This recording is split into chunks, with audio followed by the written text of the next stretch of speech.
বিএনপির নারী সংরক্ষিত আসনের এমপি চয়েস কিন্তু ওয়াও ছিল, ওয়াও। তার মধ্যে আমি বলি ওয়াও হচ্ছে দুইটা। প্রথম হচ্ছে মনসুরা আলম, উনি আছেন, সেজন্য বিএনপিকে অসংখ্য ধন্যবাদ। কারণ উনি যে পরিমাণ ডেডিকেট রাখছে বিএনপি পক্ষে, জেএনজি জেনারেশন থেকে বা গণ অভ্যুত্থানের যে নেত্রী হিসেবে, সেটা আসলে অন্য কেউ এতটা অ্যাক্টিভভাবে রাখে নাই। দ্বিতীয় ধন্যবাদ হচ্ছে বিতিকা বিনতে হুসাইন, ওনাকে বিএনপি নমিনেট করার জন্য অসংখ্য অসংখ্য ধন্যবাদ। কারণ উনি হচ্ছেন আমাদের শফিকুল বারী বাবু ভাইয়ের সহধর্মিণী।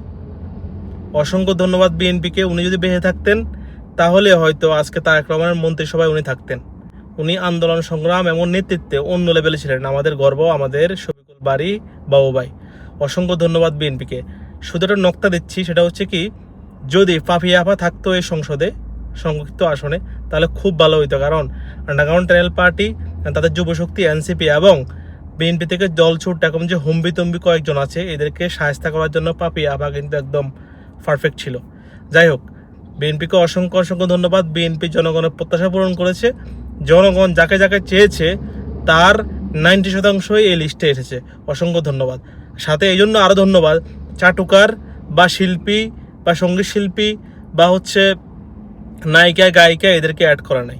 এরা যোগ্য থাকলে অবশ্যই অ্যাড করা উচিত, বাট এরা সংসদকে আসলে প্রাণবন্ত করে না, অনেক সময় গান টান গেয়ে কিন্তু বেইজ্জত করে দলকে।